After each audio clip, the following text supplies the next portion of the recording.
Regresamos con más de noticias Globovisión Internacionales. Saludos también a quienes se conectan por nuestra señal en vivo en YouTube, Globovisión en vivo. Estamos hablando hoy sobre el conflicto en Sudán, que ya entró en su segunda semana, y para ello nos conectamos con nuestro invitado especialista esta mañana. Se trata de Jesús Romero Cote, es periodista y escritor.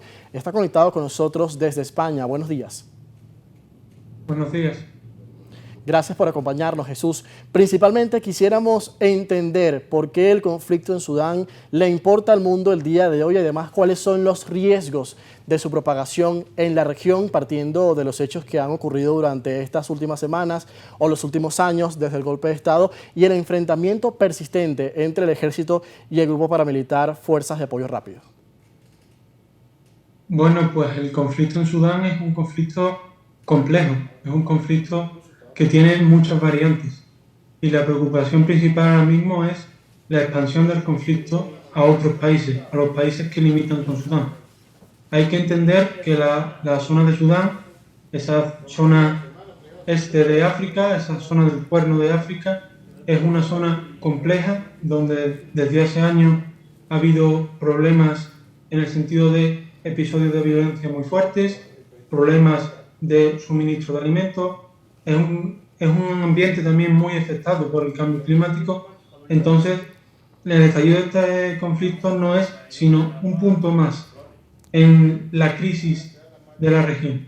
Lo que se pretende evitar ahora mismo es que el conflicto de Sudán evolucione y que a esos problemas que ya tiene la región se sume ahora un conflicto violento. Por eso preocupa tanto. Por eso toda la comunidad internacional ahora mismo está volcada en mediar entre las dos partes, entre el ejército y este grupo paramilitar, para evitar que el conflicto que ahora mismo se limita a algunas ciudades pase a ser un conflicto civil. Jesús, ¿por qué se ha hecho tan difícil lograr un gobierno de transición civil como lo ha querido la comunidad internacional y como se venía negociando a lo largo de estos meses? ¿Cuál fue el punto de inflexión que marcó lo que ha ocurrido en el país desde hace 2 años y además, ¿qué imposibilita que haya una transición? Yo extendería más que esos 2 años, yo lo extendería a 5. Yo me iría a finales de 2018, cuando comienzan una serie de protestas populares contra el gobernante en ese momento, contra Omar al-Bashir, y finalmente en abril de 2019, militares y esta población civil consiguen derrocar a Omar al-Bashir y empieza entonces un periodo de transición. Un periodo de transición en el que ha estado siempre en tensión el ejército con los representantes de la sociedad civil.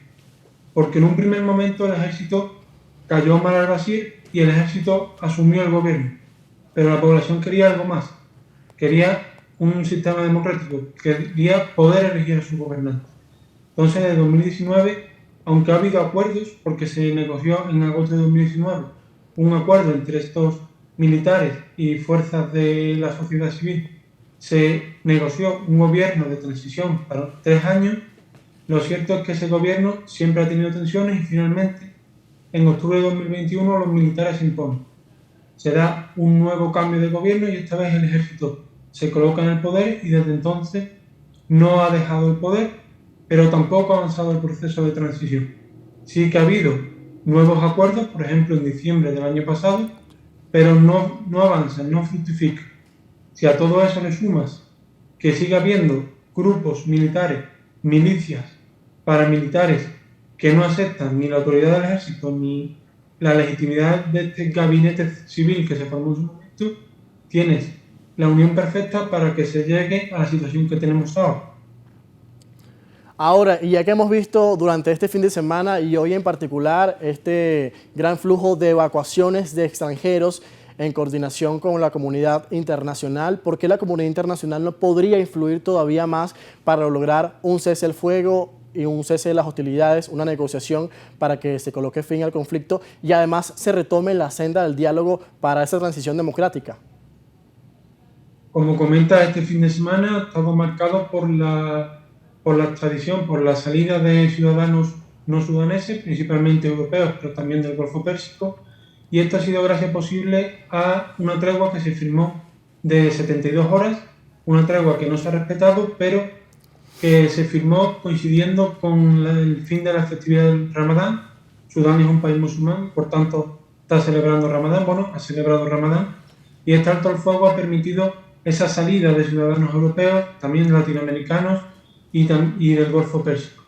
Sin embargo, no se vislumbra una solución al conflicto, principalmente porque sí que es verdad que la comunidad internacional está haciendo mucha fuerza, está en contacto continuo con las dos partes, son las dos partes las que ahora mismo se niegan a deponer las armas y a volver a la mesa de negociación. Entonces, ahora mismo el tira y afloja es entre las partes en conflicto y la Liga Árabe, Arabia Saudí, Egipto, Estados Unidos, la Unión Europea, todo aquel país que intente mediar, ahora mismo se está encontrando con la posición férrea, tanto del ejército como de los paramilitares, que se niegan a deponer las armas y se niegan a finalizar el conflicto.